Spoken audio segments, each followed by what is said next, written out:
The fallout continues from Michael Cohen and Paul Manafort. New York opens another line of investigation into President Trump, and President Trump leaps into the South Africa situation. I'm Ben Shapiro. This is The Ben Shapiro Show. See, normally they call it the summer doldrums because not a lot happens. But then there was the Trump administration, and stuff happens all the time. We're going to jump into all of it in just 1 second. But first, let's talk a little bit about our national debt. It's $21 trillion and counting. That is at least a large chunk, money we owe other countries or to our unfunded liabilities. It's greater than the entire economic output of the United States. So what is your plan for hyperinflation if the stilts fall out from under the economy? You can hedge against inflation and hedge against uncertainty and instability with precious metals. Gold is a safe haven against uncertainty. My savings plan is diversified, and yours should be too. I don't mean take all your stocks and sell it for gold. I mean some of your money should be in precious metals as a hedge against volatility in the market. And right now, thanks to a little-known IRS tax law, you can even move your IRA or eligible 401k into an IRA backed by physical gold and silver. It's perfect for folks who want to protect hard-earned retirement savings from future geopolitical uncertainty. When you look back historically, what you see is that when the bottom falls out of everything else, gold tends to safeguard savings. Birch Gold Group has thousands of satisfied customers, countless 5-star reviews, and A+ rating with the Better Business Bureau. Contact Birch Gold Group right now to request a free precious metals information kit. That comprehensive 16-page kit reveals how gold and silver can protect your savings, how you can legally move your IRA or 401k out of stocks and bonds into a precious metals IRA if that's something you're interested in. To get that no-cost, no-obligation kit, go to birchgold.com/Ben. That's birchgold.com/Ben. The folks I trust with precious metals investing, birchgold.com/Ben. All right, so we are still living in the aftermath of all the revelations about Paul Manafort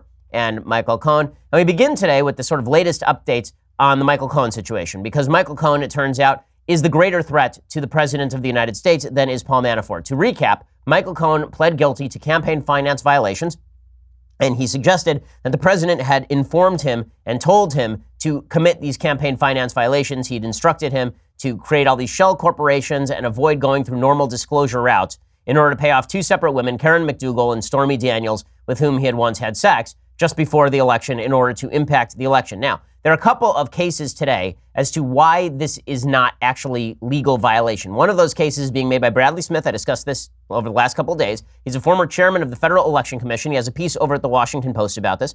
And what he basically argues is that it is not a campaign expenditure when you are paying off a former lover. His rationale is that this is a personal expenditure. You may be doing it for a variety of reasons. Maybe you're doing it because you want to avoid ticking off your wife. That was John Edwards' case. He said that he silenced Rielle Hunter, remember the 2008 presidential candidate for the Democrats. He had knocked up a woman who was not his cancer-ridden wife because John Edwards is a piece of human trash. And then he had basically had his donors pay the woman $1 million to shut up. That ended up coming out. He ended up being prosecuted for it. His case was that he was paying off Rielle Hunter because he didn't want to tick off his wife. It had nothing to do with the election. That was dubious. He was tried on it. There was a hung jury, and he ended up basically getting off. Well, that's sort of the case that Bradley Smith is making. He is saying, under the theory that then-candidate Donald Trump's personal attorney, Michael Cohen, violated campaign finance laws by arranging hush money payments to women accusing Trump of affairs, the answer would seem to be yes to the question of whether a business owner running for political office deciding to pay bonuses to his employees would be a campaign expenditure. He says that that's a problem, that we can't equate everything with a campaign expenditure. Everything you do in your own interest or that influences a campaign can't be a campaign expenditure. You decide to give your employees a bonus just before the election. That's not necessarily a campaign expenditure because maybe you would have given that bonus to your employees in the absence of the campaign anyway.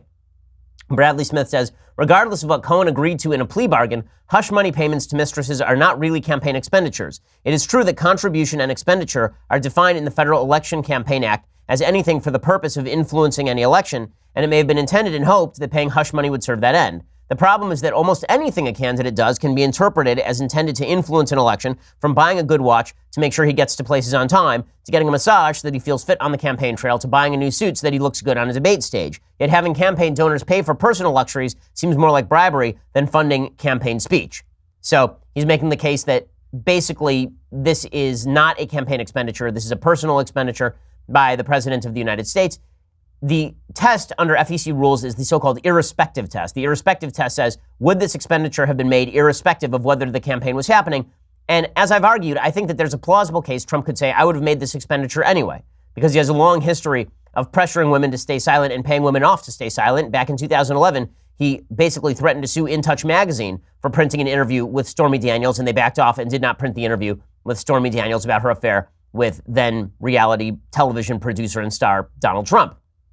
So Trump has a case on these grounds. There's a secondary case here, and that's the case being made over at Politico by a bunch of legal experts. They say that Cohen's admission that he violated campaign finance law while acting at Trump's direction is far from rock-solid proof that the president is also guilty, even if Cohen is being entirely truthful, some lawyers say. The fact that Cohen did something illegal doesn't mean Trump did anything illegal, said Jan Barron, a longtime Republican campaign finance lawyer. Cohen said in court on Tuesday that he acted at Trump's direction and violated federal election laws by arranging the payout to Stormy Daniels, an adult film actress, in the days before the 2016 election to keep her silent about what she said was an affair with Trump a decade earlier.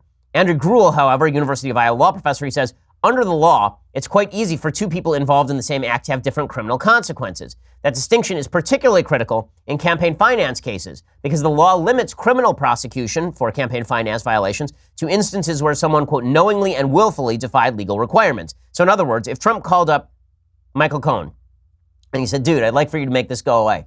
And Michael Cohen says, don't worry, I'll take care of it. That is not Trump being complicit in a campaign finance violation because he assumes that Cohen knows all the legal requirements. If, however, Trump says to Michael Cohen, listen, I need you to make this go away, and it doesn't matter if you violate campaign finance law, or I know that we should shield this from public scrutiny by using a bunch of shell corporations, and let's say Cohen has him on tape saying all of that stuff, then it looks more like a criminal campaign finance violation. Cohen said under oath the most damaging information that the president of the United States committed a crime and covered it up, but that is not actually indicative that the president has criminal intent. So this one lawyer, Jan Barron, says, in order to prove criminal intent, you have to point to evidence that the actors knew or had reason to know that what they were doing was illegal. Trump can simply claim ignorance, and that may in fact be the case that he is making, right? That may be his strongest case. He sort of made that case a little bit yesterday. We'll get to Trump's response to all of this. So Trump has a couple of defenses that are relatively robust here. Defense number one, I pay off women all the time. This wasn't a campaign expenditure. Defense number two, even if it was a campaign expenditure, I didn't know the rules because I have people whose job it is to know that stuff, and I didn't order anyone knowingly to violate campaign finance laws because why the hell would I do that?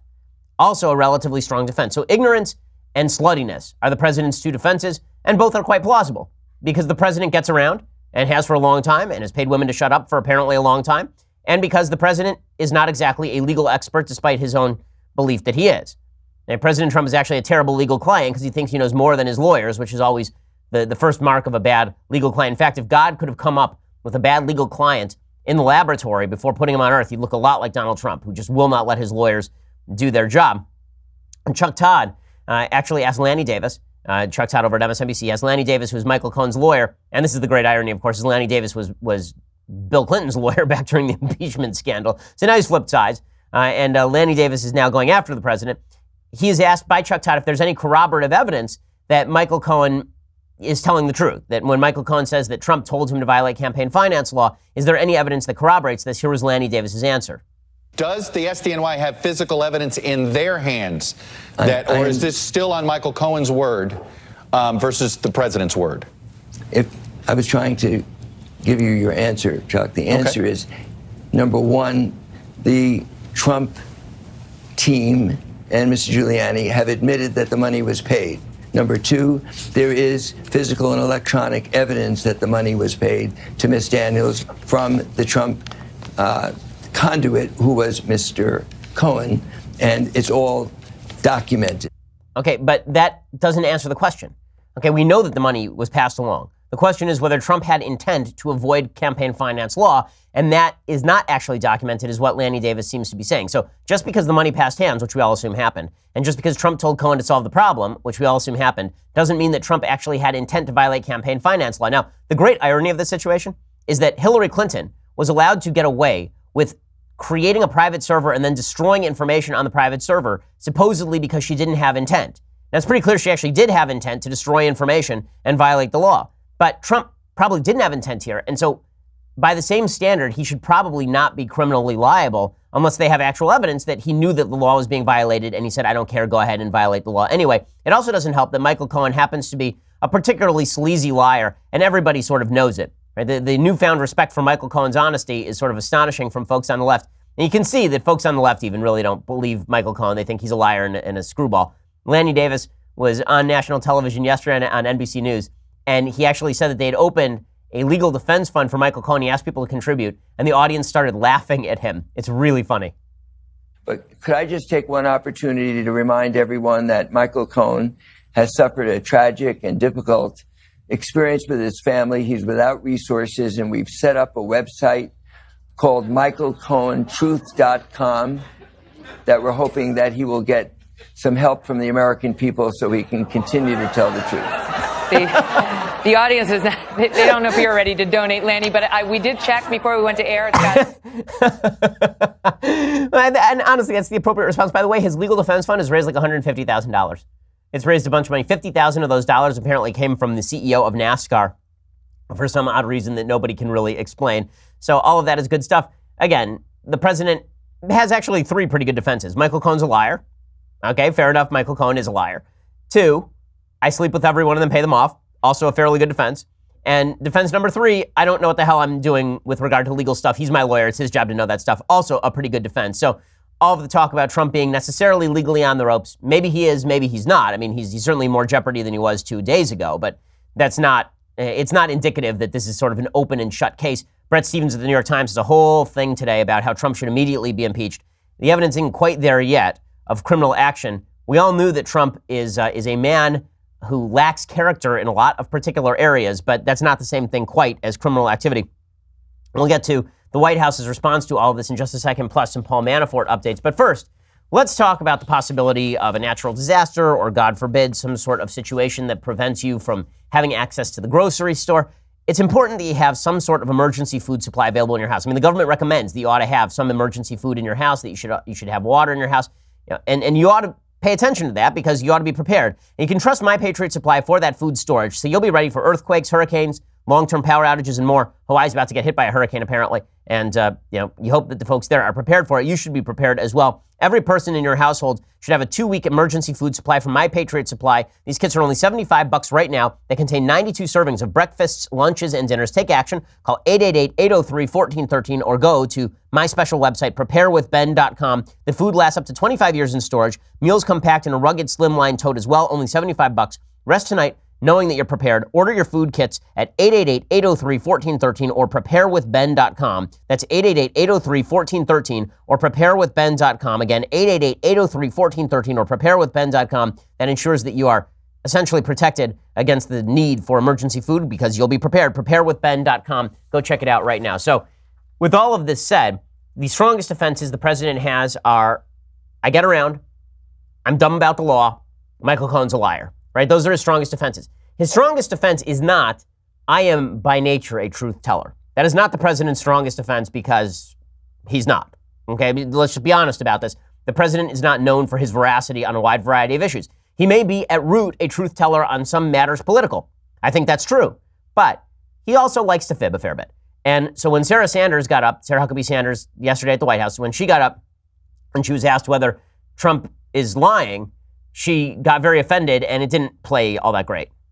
John. Here today and say the president has never lied to the American people because so many people now look back at that tape of him on Air Force One saying he knew nothing about these payments, when in fact we now know he knew everything about these payments. So has he lied? Look, again, I think that's a ridiculous accusation. The president in this matter has done nothing wrong, and there are no charges against him. Okay, so he's done nothing wrong. There are no charges against him. No charges against him is a bad defense. He never lies, a bad defense. It's offensive to ask whether he lied. He literally was on Air Force. I mean, what that reporter says is true. He was on Air Force One. He was asked about paying off Stormy Daniels and Karen McDougal, and he said, I had no knowledge that any of that stuff was happening. That was not true. Okay, so that's not his best defense. Again, I've laid forth 3 separate defenses for the president, all of which are fairly robust. His best defense is not, I can't be indicted and I never lie. That's not his best defense. But Sanders said repeatedly that Trump can't be indicted. Again, he can't be indicted probably because he's president of the United States, but that's not a case that he's not guilty of a crime. There are a bunch of other cases he's not guilty of a crime, but the statement that he can't be indicted, that's like saying, well, I was acquitted on a murder charge and then it turns out I actually murdered the person. I can't be tried again because of double jeopardy.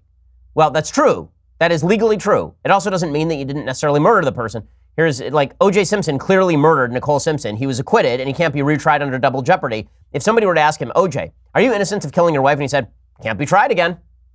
You might assume, well, maybe he's a little bit guilty. Here is Sarah Huckabee Sanders, though, saying the president is innocent because he can't be indicted, which is again, legally not tenable. As the president has said, we've stated many times, he did nothing wrong. There are no charges against him. As the president has stated on numerous occasions, he did nothing wrong. There are no charges against him in this. The president in this matter has done nothing wrong, and there are no charges against him. What the president has stated a number of times, he did nothing wrong. There are no charges against him. So you just kept saying this over and over, right? He did nothing wrong. There are no charges against him. He did nothing wrong is a statement. You know, you can say he doesn't do something morally wrong, but he did nothing legally wrong would be the end of the case. There are no charges against him is not part of the case. There are no charges against him because he's the president of the United States, and you cannot, under federal law, have a federal law enforcement agency indict a sitting president of the United States. Okay. Meanwhile, we have updates on the Paul Manafort case. So President Trump has come out very strongly in favor of Paul Manafort. He's defended Paul Manafort. We're going to get to President Trump's response to all of this in just 1 second because he's been very prolific on Twitter, and then he did a very long interview this morning on Fox and Friends as well, and he talked to Ainsley Earhardt yesterday. But the update on Paul Manafort is that a lot of people on the right have been saying that Paul Manafort was railroaded, and the case that they're making is that because he was acquitted or because the jury hanged, he wasn't acquitted, he was the jury hung on 10 separate charges, that this means that he was innocent of those charges and the whole thing is some sort of witch hunt. He was convicted on 8 charges. One of the jurors was on Fox News last night with Shannon Bream. She's a Trump supporter. She explained that basically there was one person in the room who made it a hung jury as opposed to everybody. So basically, if it had not been for one juror, he would have been convicted on all accounts. Here's the juror explaining. Okay, how close, I want to know, did this jury come to convicting Paul Manafort on all 18 counts? By one. There was one holdout. The person, a female juror, was, we all tried to convince her to look at the paper trail. We laid it out in front of her again and again, and she still said that she had a reasonable doubt. And that's the way the jury worked. Okay, so the idea that this was just all a witch hunt, again, there are a bunch of Trump supporters on that jury, and Manafort was convicted on 8 counts anyway. So it's not the witch hunt. If there is a witch hunt, the witch hunt would have to do a lot more with the Mueller investigation looking at Russian collusion, but it would have nothing to do with Paul Manafort being guilty of stuff. Paul Manafort was guilty of stuff. End of story. And when people say, you know, if the special counsel dug into you, he would find something. My answer would be, well, it depends on what he finds. If he finds that I was actively taking money from a foreign government in order to manipulate the American political process, which is sort of what Manafort was doing prior to the election, had nothing to do with Trump, then that's a crime. You know, there's not to say that the government should be able to go through everybody's books at will, but he was convicted of 8 federal felonies and would have been convicted of another 10 if there hadn't been one holdout on the jury. So let's reserve the witch hunt language for actual witch hunts. Let's not reserve the witch hunt language for when there's actually a lady running around in an actual witch's hat riding a broom and casting curses by killing cats. How about that? How about we save the witch hunt language for, you know, actual witch hunts? Ainsley Earhardt came out and said that Trump is actually considering pardoning Manafort. Trump has been very warm toward Manafort. He says that Manafort is a great guy because he didn't squeal, which, again, doesn't make the president sound particularly innocent. The president is his own worst advocate when it comes to matters legal. Here, Ainsley Earhardt came out and she said that Trump is considering pardoning Paul Manafort. She then walked that back a little bit. Ari Fleischer tweeted out and he said, if Trump pardons Manafort, then it might be worth considering impeachment. He says, I don't care for Trump's style. He can be too offensive and divisive. Fleischer, of course, was press secretary under George W. Bush. I like many of his policies. If he fires Mueller or pardons Manafort, I'd consider impeachment, but nothing so far merits impeachment. The remedy for those who can't stand him is political. Beat him in 2020 if you can. I think so far Ari Fleischer is basically correct. So all of the talk about Paul Manafort, it amounts to nothing. I'm just puzzled as to why the president continues to defend him. Meanwhile, the state of New York is looking at going after President Trump as well. This poses a significant, serious difficulty for the president because the president can be indicted on state charges. So if you commit a murder as president of the United States, there's nothing in the Constitution that forbids a state prosecutor from bringing you up on violation of state law. The reason the president can be indicted under federal law is because the president controls the federal executive branch, but the president does not control state law, which is why the president can't, for example, pardon state crimes, right? He can't pardon a state murderer, for example. Well, New York State investigators have now subpoenaed Michael Cohen, the president's former personal lawyer, according to state officials, as part of a probe into the Donald J. Trump Foundation. They have a lot of evidence that the Donald J. Trump Foundation was basically being used as a pass-through for Trump to pay personal expenses.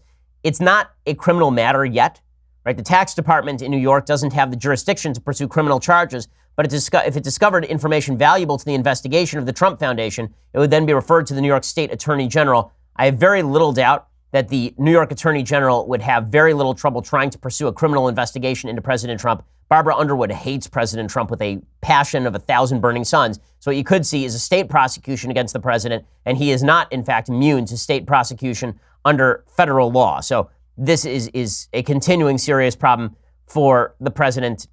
It's, it would be great if we didn't have to deal with any of this stuff. We'll have to deal with the charges as they come and evaluate them as they come. Now, in a second, we're going to get to the president's response to all of this, some of which is good, some of which is bad, most of which is kind of bad. But we'll get to that in just a second. First, let's talk about your suit. So, look, dudes, you want to look like James Bond, okay? You want to be wearing a tailored suit. You want to look like you are dressed to the nines every time you put on a suit and you go to a meeting.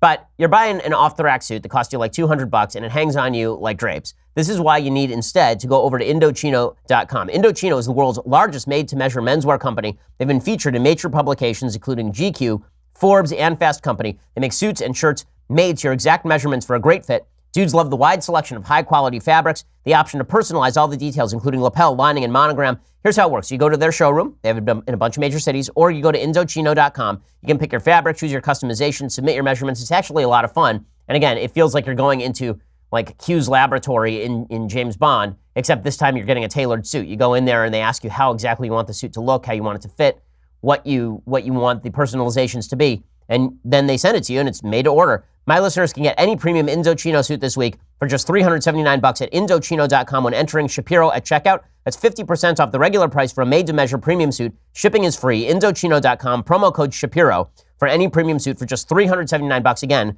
free shipping. That's Indochino.com, promo code Shapiro. You get an awesome-looking suit for the price of an off-the-rack suit, and it's tailored to you. Indochino.com, promo code Shapiro for that special discount. Go check it out right now. Okay, so President Trump has responded to all of this in a variety of ways. So yesterday he was on with Ainsley Earhart over at Fox News, and he said, I paid for Stormy Daniels. So remember, this is a guy who said that he didn't even know about the Stormy Daniels payoff. Now he is saying that he paid for Stormy Daniels. The case in favor of him saying this is that he doesn't think he violated federal finance law. He didn't know it was a violation of federal finance law. He still doesn't know it's a violation of federal finance law. So how can you say he had intent to violate federal finance law? That's the charitable reading. The uncharitable reading is that he just admitted to a federal crime, because if he personally paid for a campaign expenditure and admitted to it, then he just admitted to a federal crime on national television. This is why you should let your lawyers do the talking, Mr. President. Here is the President of the United States talking to Ainsley Earhart. Did you know about the payments? Later on, I knew. Later on. But you have to understand, Ainsley, what he did, and they weren't taken out of campaign finance. That's a big thing. That's a much bigger thing. Did they come out of the campaign? They didn't come out of the campaign. They came from me, and I tweeted about it. You know, I don't know if you know, but I tweeted about the payments. But they didn't come out of campaign. In fact, my first question when I heard about it was, did they come out of the campaign? Okay, so it's this is not a smart line of attack, because if, in fact, he knew that the money was going to be used to pay off Stormy Daniels and Karen McDougal in violation of federal campaign finance law, then him saying I signed it personally is, in fact, the crime. If it's a campaign expenditure, it's supposed to come from campaign funding. And if he wants to spend on his own behalf, he's supposed to report it. So that's not particularly great. And the president also decided that it would be worthwhile to tweet out about Michael Cohen again today. So he tweeted out, the only thing I have done wrong is to win an election that was expected to be won by crooked Hillary Clinton and the Democrats. The problem is they forgot to campaign in numerous states. So fact check, 3/4 true, half true. So it is true that if he had not won, none of this would be an issue. It is also true that the media are very pissed that he won. It is not really super true that the only thing he did wrong was to win the election. It turns out that stripping women, not your wife, and then paying them hundreds of thousands of dollars to shut up in advance of an election, it doesn't go in like the book of virtues. It's probably not like the best thing to do. But he's right that the media are treating this in a way differently than they would treat a Democrat, certainly. That wasn't the end of it, though. The president also did an interview this morning on Fox News. It was a fairly lengthy interview, and he talked about a wide variety of topics. One of the things that he talked about is Michael Cohen flipping on him, and he makes a comment that, again, this is why you let your lawyers do the talking, Mr. President. Let your lawyers do the talking, Mr. President. My goodness. He comes out and he says that when people flip, flipping ought to be illegal, right? So getting somebody to testify in exchange for a reduced sentence, that should be illegal. Well, for a law and order guy, that's a real weird statement, because every drug ring that has ever been rolled up has been rolled up on the basis of people pleading to lesser crimes in order for them to get some sort of advantage and then testify against their buddies, right? Every single RICO case, every single drug case, half of criminal cases are based on flipping people so that you can move up the chain, right? Flipping people is a long honored tradition. And the reason for that is because if you couldn't flip people, if you couldn't offer them a reduced sentence or protection or some sort of concession, why wouldn't they just go by omerta? Why wouldn't they just keep silent in order to maintain loyalty with the folks who they are afraid will kill them in prison, or in order to maintain loyalty with the folks who are going to pay their family while they stay in jail for a longer period of time? Here's President Trump, though, saying that flipping people ought to be illegal. This is just not smart. It makes him look guilty, even if he's not. It's just... Okay, here he is. Make up stories. This whole thing about flipping, they call it. I know all about flipping. For 30, 40 years, I've been watching flippers. Everything's wonderful, and then they get 10 years in jail, and they flip on whoever the next highest one is, or as high as you can go. It almost ought to be outlawed. It's not fair. What in the living hell? I mean, he sounds like John Gotti here. He should not be doing this, right? The fact is, when the president says, I've been watching this for 30 years, okay, so you can actually search his tweet history. He has not once tweeted about flipping. Not once until now has he discussed flipping publicly. Not once has he said, you know what, this criminal procedure is really bad. Only when someone flips on him, then all of a sudden flipping is really, really, really bad. And presumably when it comes to cracking down on drug crimes or illegal immigration, he's a very tough law and order president. He doesn't care about flipping. It's only flipping applies when it comes to him. So I guess that we can all expect Republican support for the Don't Rat on People Act of 2018. It's just not good stuff. Then the president makes a separate case. He says, I shouldn't be impeached, not because I'm innocent. I shouldn't be impeached because if I did, then the market would crash. Again, yeah. I'll tell you what, if I ever got impeached, I think the market would crash. I think everybody would be very poor, because without this thinking, you would see numbers that you wouldn't believe in reverse. Okay, so maybe that's true, maybe that's not. The fact is that after the impeachment of Clinton, the market continued to go up. I think that the market really does not like uncertainty. The market is so it's probably true that the market would take a hit. The market took a hit a couple of days ago when all these revelations from Michael Cohen broke. So yes, the market doesn't like uncertainty. Would it adjust with President Mike Pence? Yeah, sure. I mean, the answer is probably yes. Although a Trump impeachment would probably ding the market. I don't think he's totally wrong here. I think the reason that it would ding the market is because the markets fear Democratic takeover of the House, Senate, and presidency, and a massive upswing in regulation that would dampen the ability to invest. Right? If people were afraid that Elizabeth Warren was going to be the next president with a Democratic Congress, then that might ding the market. So Trump isn't entirely wrong here. But again, his strongest case here is, I didn't do anything wrong. He should just come out and say, I don't know the law. I didn't know the law. To pretend I'm some sort of campaign finance expert is silly. There's such ample defenses available to him, but this is where the president's ego gets in the way of his own success. Now, the president loves him some president. I mean, Donald Trump is a big fan of Donald Trump.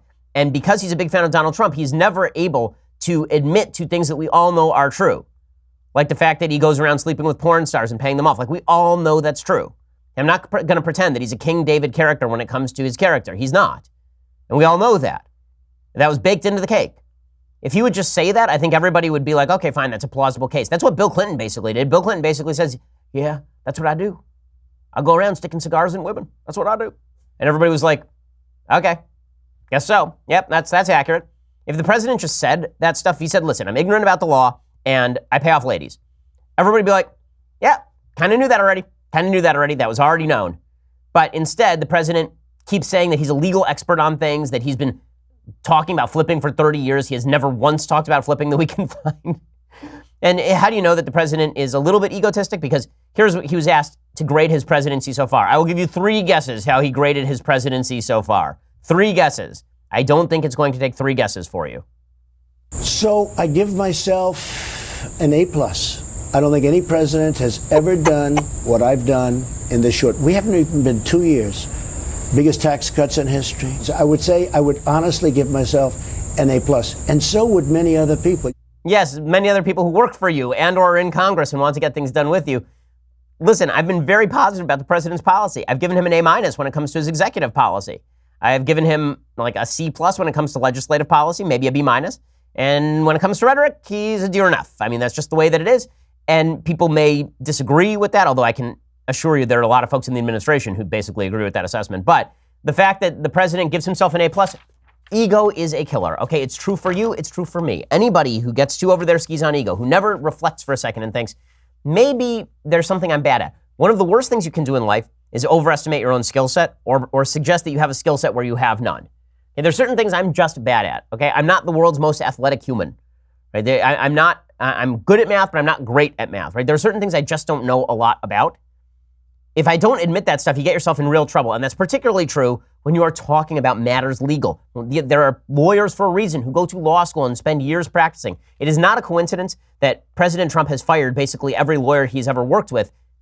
At a certain point, when you look at a client and every one of their lawyers has failed, you have to think maybe it's not the lawyers, maybe it's the client. So the president of the United States making real trouble for himself. He didn't stop there. We'll get to some more of his comments in just a second. First, let's talk about Bravo Company manufacturing. When the founders crafted the Constitution, the first thing they did was to make sacred the rights of the individual to share their ideas without limitation by the government. And to protect that, they created the Second Amendment, the second enumerated right, the right of the population to protect that speech and their rights with force. And that is why I am a big Second Amendment supporter. The same thing holds true for the folks at Bravo Company Manufacturing. Bravo Company Manufacturing was started in a garage by a Marine vet more than 2 decades ago to build professional-grade product that meets combat standards. BCM believes the same level of protection should be provided to every American as long as you are a law-abiding citizen who wants to protect your rights. BCM is not a sporting arms company. They design, engineer, and manufacture life-saving equipment. This isn't about hunting. It's not about going to the range. It's about, will this thing function if, God forbid, there's somebody in your house trying to hurt you, or if you are in the midst of a tyrannical government rise, which I know folks on the left like to discount this until Donald Trump is president. But one of the reasons we don't have a tyrannical government is particularly the threat of a population that is armed. BCM wants to make weapons that assume each rifle leaving their shop will be used in a life or death situation by a responsible citizen, law enforcement officer, or a soldier overseas. Each component of a BCM rifle is hand-assembled and tested by Americans to a life-saving standard. They want to provide tools that will not fail the user when it's not just a paper target, but it's somebody coming to do them harm. To learn more about Bravo Company Manufacturing, head on over to BravoCompanyMFG.com. You can discover more about their products, special offers, and upcoming news. That's BravoCompanyMFG.com. And if you want to check them out, you want to take a look at what they do, go to YouTube.com/BravoCompanyUSA. That's YouTube.com/BravoCompanyUSA. BravoCompanyMFG.com. Go check it out right now. Okay, so in just a second, we'll get to the media's response to everything Trump-related, plus the president sounds off on South Africa. I have some thoughts. But first, you're going to have to go over to dailywire.com. So for $9.99 a month, you can get a subscription to dailywire.com. Rest of this show live, rest of Klavan's show live, rest of Knowles' show live. Be part of the mailbag, which we are doing tomorrow. I can't believe it is only Thursday. But yes, tomorrow is Friday, and that means that you want to get your mailbag questions in now, so subscribe today. $99 a year gets you this. The very greatest in all beverage vessels. Gaze upon it. Gaze upon the wonder. You can see the strength seeping into my body just from holding the Leftist Tears hot or cold tumbler. It is a magnificent, magnificent piece of vesselry. So go check that out for $99 a year. It's cheaper than the monthly.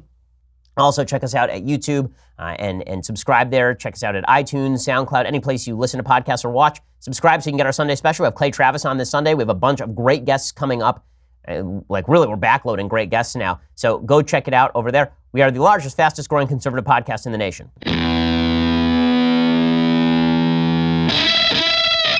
So the president continues to defend Paul Manafort. Again, I don't see why. Paul Manafort was convicted of a bunch of stuff that had nothing to do with Trump.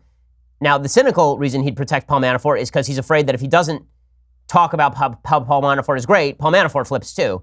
But the non-cynical reason is that he just thinks anybody in his orbit who's targeted is targeted unfairly. In any case, the president is not his own best advocate here. I know that a lot of his fans think that he's always his own best advocate, but that is just not true, and it's not true on matters with regard to law. So, I would hope that the president would kind of leave off here and let his lawyers do the rest. Meanwhile, the media are just champing at the bit over this. Chuck Todd over at NBC, doing some real journalisming, being very objective here. He says that Paul Ryan should drop impeachment papers because I remember when all of the members of the media were calling on Democrats to go along with impeachment of President Clinton for committing actual perjury while he was president of the United States. Oh, no, wait, that didn't happen at all. I also don't remember calls for impeachment of President Obama over the IRS scandal or Benghazi or the Fast and Furious scandal or any of the other scandals that occurred during the Obama administration. You want to read about all those scandals? I wrote an entire book on them. It's called The People versus Barack Obama, so go check that out. But Chuck Todd says Paul Ryan should start drawing up impeachment papers now. Ryan's retiring. I think he actually could do the party a favor. And if you just start the procedure in the House Judiciary Committee, you give some home, you give some place for Republicans getting nervous to say, hey, you know what? Let's start an investigation and we'll go from there. Okay, how about everybody just saying we won't obstruct the investigation? Right? There's already an investigation going on. The Mueller investigation continues. And Republicans have already said that if it's obstructed, it's going to be a problem. Okay, the same thing holds true with regard to the SDNY investigation, I assume. But the idea that Republicans are going to start impeachment proceedings based on the information that we have now, it's a little early, Chuck Todd. Also, let's be real about what impeachment is. Okay, impeachment is a political remedy. Impeachment is not a legal remedy. That's not how it was originally conceived. The founders thought that impeachment was going to be a legal remedy, that Congress would use impeachment in order to check the executive branch. In reality, impeachment has been used extraordinarily sparingly. People in politics tend to want elections to provide the referendum on the sitting president of the United States. They don't tend to want to oust people, even for legal violations, because they'd rather have the people take it on their own backs to get rid of a particular president. There have only been 3 impeachment proceedings in America's history with regard to presidents. One was Andrew Johnson, impeached in the House, not convicted in the Senate. Bill Clinton, impeached in the House, not convicted in the Senate. And Richard Nixon, impeachment proceedings never really got started because Nixon knew he would be impeached and he resigned. So the sudden shift toward we have to have a bipartisan view of impeachment is kind of ridiculous, coming from the same media that thought it was absolutely absurd for Republicans to try to impeach President Clinton back in 1998. Elizabeth Warren, though, understands this is where the heart of the base is. She is probably one of the front runners for the 2020 nomination among Democrats, and she said on CNN that she is not nervous to bring up the topic of impeachment. Of course, why would she be? She's from Massachusetts. The chances that she meets any sort of resistance here are slim and none. I'm not nervous. I just want to be effective. And the way that any of us are effective is to say, let's get all of the evidence. Let's get all of the pieces out there. Protect Robert Mueller. Let him finish his investigation. Let him make a full and fair report to all of the American people. Okay, so what exactly are Democrats looking for in this whole proceeding? What they're really looking for is an excuse just to obstruct Trump's agenda. We all know this. Kamala Harris, who's our execrable senator, I've been using that word a lot because there are a lot of execrable people lately. But Kamala Harris, who's our execrable senator here in the state of California, she came out and she says, because Trump is now basically an unindicted co-conspirator, which he is not, right? I mean, that's an actual legal term that is not used in the indictment of Michael Cohen. Because he's an unindicted co-conspirator, says Kamala Harris, we should not move forward on the nomination of Brett Kavanaugh for the Supreme Court. This does not follow. Let's say Donald Trump were removed tomorrow. Let's say Donald Trump resigned tomorrow. Who would become president? It wouldn't be Kamala Harris. Wouldn't be Hillary Clinton. It would be Mike Pence, who would then move full scale forward on the nomination of Brett Kavanaugh. So this is just stupidity, but it demonstrates that the real force behind impeachment has much more to do with obstructing the president's agenda than with legal ire at the president's misaction here. Even before this happened, there was no question that the process was horribly flawed. A court of the United States of America has accepted a guilty plea from someone who was the lawyer for the President of the United States. And that person, in pleading guilty, basically made very clear that it was the then candidate and now the President of the United States who directed him to commit a crime. This is a serious matter. Yeah, I love the faux seriousness from Kamala Harris, who is one of the worst attorney generals in the history of the state of California, refusing to enforce the law, enforcing the law where it wasn't appropriate. And now she's, of course, a senator who's going to use this sort of supposed legal ire to go after President Trump. There's a fair bit of hypocrisy on this. They're going to hold up Brett Kavanaugh over Trump. Come on. We all know what this is really about. We are all very well aware of what this is all really about. Okay. Meanwhile, the president is getting himself in, I think, hot water from the left, but I don't think appropriately, because yesterday he tweeted out that he wanted to look into the situation in South Africa regarding land seizures. So for folks who have not been following the situation in South Africa, because we don't tend to follow foreign policy that much in the United States, what's been happening is that the South African government, which is dominated by the left, has decided that they want to seize the land of white farmers in recompense for apartheid. Apartheid ended in 1994, I believe, under the Nelson Mandela. It had started to collapse already in the late 80s, and then it was formally ended in 94 by Mandela. In any case, I don't want to get the history of that wrong, so I'm actually going to look that up right now. So in any case, the South African government decides, that's right. In April 27th, 1994 is when it was formally ended. In any case, the President of the United States is commenting on the fact that the South African government now wants to seize land that is owned by white folks in South Africa and redistribute it. This is bad policy for South Africa. It's particularly bad policy because it is undermining the rule of law, and the real problems in South Africa have very little to do with white land ownership, and they have a lot more to do with the fact that rule of law has collapsed in South Africa. The crime rates are extraordinarily high. They have an unemployment rate of 28%. They have significantly high inflation. They have water crisis that's been ongoing for years at this point. This is a distraction from the government of South Africa to the people of South Africa on a racial basis. And it is true that apartheid was evil, and it has carried over into land ownership today. But the idea that you can just seize property from white landowners and not undermine the rule of law, which undermines foreign investment and the capacity to trust in your ability to own private property in South Africa, is of course very silly. So Trump tweeted out, "I've asked Secretary of State Pompeo to closely study the South Africa land and farm seizures and expropriations and the large-scale killing of farmers. South African government is now seizing land from white farmers." Tucker Carlson, Fox News. So he was watching Fox News last night, and he decided this was going to drive policy. He's not wrong about the land expropriations. The left, which is going nuts over this, suggesting that this is racial, that it's racially motivated. The United States, if it were the reverse, if it were black landowners who were having their land seized by white people, the president would certainly have a right to intervene, and the same is true here.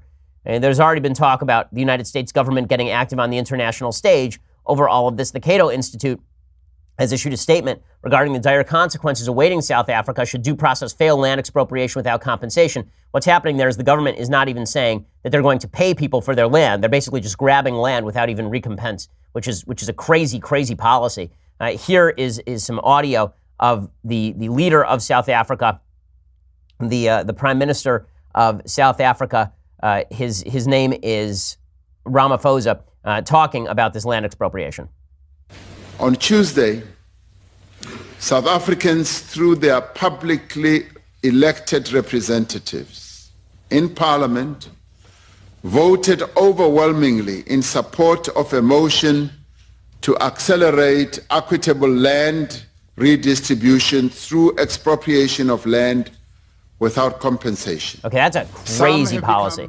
And so Cyril Ramaphosa, the reason he's doing this is because he's being outflanked by radicals. The ruling African National Congress amended but supported the motion to actually expropriate land without any sort of compensation. He's being outflanked by the radical left economic freedom fighters. These are folks who wear red berets, like they're legitimate communists, whose leader, Julius Malema, told the country's parliament, "We must ensure that we restore the dignity of our people without compensating the criminals who stole our land, so they're not going to pay people." Now, you may think that the people who own the land committed a crime. You'd actually have to look at which people owning the land committed the crimes. Maybe that's true, maybe that's not. But to remove land from people without actually paying them on the governmental level, especially when it wouldn't cost all that much money to pay them off and make them leave, to do that undermines rule of law in South Africa, and the president isn't wrong to point that out. Now, there's been a lot of focus on so-called farm murders in South Africa. A lot of these farms are owned by white folks, and the murder rate on these farms is high. But the murder rate across South Africa is particularly high. The statistics are very much in doubt as to whether there is a higher rate of targeted killing of whites in South Africa than blacks in South Africa. The most violent areas of South Africa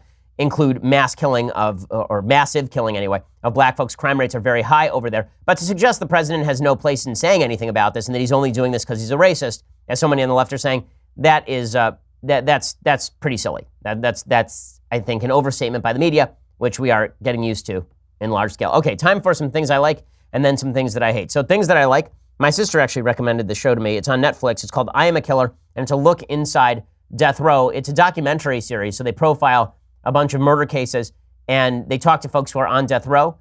It's kind of fascinating because it is fairly objective. It tries to take all sides of a particular issue. It will talk to the victims of a killing. It'll talk to the killer. It'll talk to the family of the killer and the law enforcement officers and the prosecutors. It's as good a piece of journalism on this stuff as I've seen. I'm only a couple of episodes in, but so far I'm a fan. The show is I'm a Killer, and here's a little bit of the trailer. I was convicted for capital murder. I was convicted of capital murder. And I was sentenced to death. I did something so heinous. I just fired a shot. I strike him with the axe. Started stabbing him. I said, "You're gonna let me tie you up or I'm gonna kill you." I don't feel bad about it.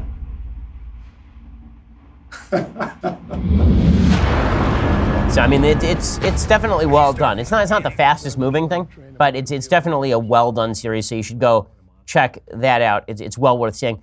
Other things that I like. So the president of the United States has been making an issue out of the Mollie Tibbetts case. The Mollie Tibbetts case, 20-year-old Iowan girl who was abducted and murdered by an illegal immigrant. And President Trump issued comments yesterday. A lot of folks were saying that President Trump was doing this to distract from all the Cohen stuff. The reality is that Trump would have done this in any case, right? I mean, he did this during the campaign repeatedly with Kate Steinle over in San Francisco. So this is nothing new. Here's President Trump commenting on it. It's one of the reasons why President Trump continues to retain popularity is because the contrast between Trump and the left on issues like this is pretty astonishing. Mollie Tibbetts, an incredible young woman, is now permanently separated from her family. A person came in from Mexico illegally and killed her. We need the wall. We need our immigration laws changed. The Democrats will never give them, and the wall is being built. We've started it, but we also need the funding for this year's building of the wall. So, to the family of Mollie Tibbetts, all I can say is God bless you. This is why if President Trump would just leave to his lawyers the rest of this stuff and he campaigned on this stuff, he'd actually be doing much better in the polls, and I think that he'd be doing well, especially when you contrast this with the sort of idiocy of a lot of folks on the left. Simone Sanders is a commentator over at CNN. Here's what she had to tweet on the Mollie Tibbetts matter. She tweeted, Mollie Tibbetts was murdered because she told a man to leave her alone while she was jogging. Her murderer happens to be undocumented. This isn't about border security. This is about toxic masculinity. Mollie Tibbetts lost her life because a man couldn't take her saying no. Full stop. Well, I think it's fair to say that when a man kills a woman, that does count as toxic masculinity. I think it probably counts as just toxic evil in any case. And it turns out the vast majority of murders in the United States are committed by men. So I don't think that's totally wrong. But to say that it has nothing to do with being undocumented is silly. He shouldn't be in the country. Right? The question is how you stop that. If Simone Sanders has a good answer as to how to stop toxic masculinity, like men from killing women in general, that is better than don't let evil men into the country illegally, I'd like to hear it. But this is sort of the problem with a lot of folks on the left. They will say things like, we have a problem. The problem is toxic masculinity. And it's out there in the air somewhere. And I'm not going to actually provide a solution to that. The solution is sort of, like to regender our children. The solution is to pretend that masculinity is inherently bad, right? And then those of us say, well, the other thing we could do is just not let this piece of crap in the country. She's like, no, we got to talk about toxic masculinity. You wonder why folks are resounding to President Trump even still. That is the reason why. Okay, meanwhile, some things that I hate.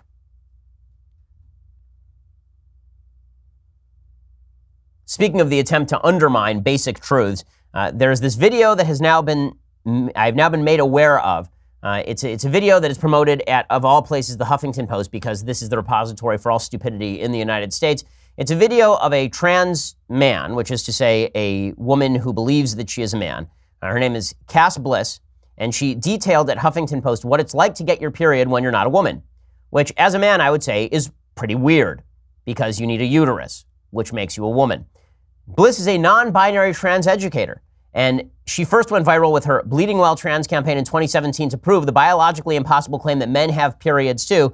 She recently created a music video discussing the struggles of having your period while not identifying as a woman in a quest for menstrual equity. So here's the song cut by a woman who believes she is a man who says that men have periods. And yes, it's weird. And yes, if this is your solution to toxic masculinity, I'm not going to take you seriously. When I find my cycle is a struggle and Bloody Mary comes to me. Streaming womb of wisdom, let me bleed. Though I'm not a woman, she is spilling right outside of you are, me. though. My boyish womb of wisdom, let me bleed. Let me bleed, let me bleed, let me bleed, let me bleed. Okay, so I'm not a big... Our gendered wombs of wisdom, let us bleed. So first of all, not a huge Beatles fan in general, but if you're going to destroy the Beatles this way, I feel bad for the Beatles now. And this person is saying that we can't have tampons anymore because tampons are gendered. When you go to the store, they're like pink and stuff. Instead, what they should be is they should be like a manly blue tampons.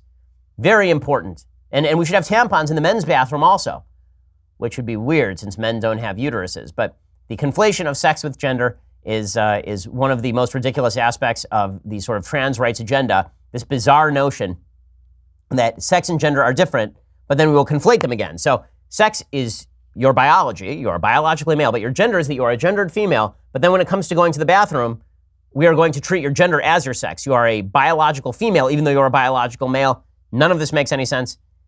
You wonder why folks are confused and find this stuff. There's an article yesterday. It was really amazing. There's an article about Blair White, who's a trans woman, meaning a man who believes that he is a woman, or who feels like a woman on the inside or whatever. And Blair is a nice person. I've been on Blair's show on YouTube. We just discussed exactly this issue. And the Yahoo News article about Blair White described our conversation and said that I was anti the trans community. I don't even know what that means. If by anti the trans community you mean I am not going to suggest that you are a member of the sex to which you claim membership, then okay. If you mean that I don't want you to have all the rights of a normal human being in the United States, then of course that's not true. Of course, I think that trans people should be able to do anything that non-trans people should be able to do in the United States. But no one in the United States gets to redefine objective biological terms and then expect me to go along with that, because that's not a thing that is going to happen. But I guess, again, just this idea that you are anti a person because you are anti a perspective is a conflation that is intellectually dishonest. Okay, other things that I hate. So Jimmy Kimmel has now made clear for the 175th time that he doesn't want to appeal to Trump fans. He says, I don't think that world exists anymore. He says that he is not going to bother with trying to appease all of these folks. He says, I don't think you can look at things in that way. He says that the world doesn't exist anymore where he can appeal to a wide variety of people. He was interviewed by the Daily Beast. The Daily Beast said, in terms of the effect of politics on your own ratings, I know you've said if people who disagreed with you don't want to watch, you don't particularly care. Has that ever been an issue at ABC? He replied, maybe I shouldn't have said I don't care. I don't care enough to change what I'm doing is probably a more explicit explanation. I'm sure ABC would love it if my show appealed to everyone, but I don't think that world exists anymore, and I'm not comfortable in it. I don't really see any other path. I also think one of the biggest mistakes you can make as a performer is trying to guess what your audience wants. I think you need to do what you think is right and hope that works out. While I agree with that, I also think that what the audience expects from a comedian is to be funny and not to be a crusader for their politics. That is not the same thing as if you just want to be a political person who happens to be funny. There is a difference. There is a difference. I think the media are going to continue to fragment so long as people don't understand which lane they are in. Are you a comedian or are you a political guru? Pick one. Pick one. You can be a political guru who's funny. That's fine. There are plenty of those. But if you're going to be a comedian, theoretically you should be making comedy about everybody, which is not what folks like Jimmy Kimmel are doing. It's alienating a lot of the audience, and it's causing that audience to react politically to cultural flashpoints like Kimmel. Alrighty, we will be back here tomorrow with all the latest updates and the mailbag. I'm Ben Shapiro. This is The Ben Shapiro Show. The Ben Shapiro Show is produced by Senya Villarreal, executive producer Jeremy Boring, senior producer Jonathan Hay. Our supervising producer is Mathis Glover, and our technical producer is Austin Stevens. Edited by Alex Zingaro. Audio is mixed by Mike Caramina. Hair and makeup is by Jesua Alvera. The Ben Shapiro Show is a Daily Wire Forward Publishing production. Copyright Forward Publishing 2018.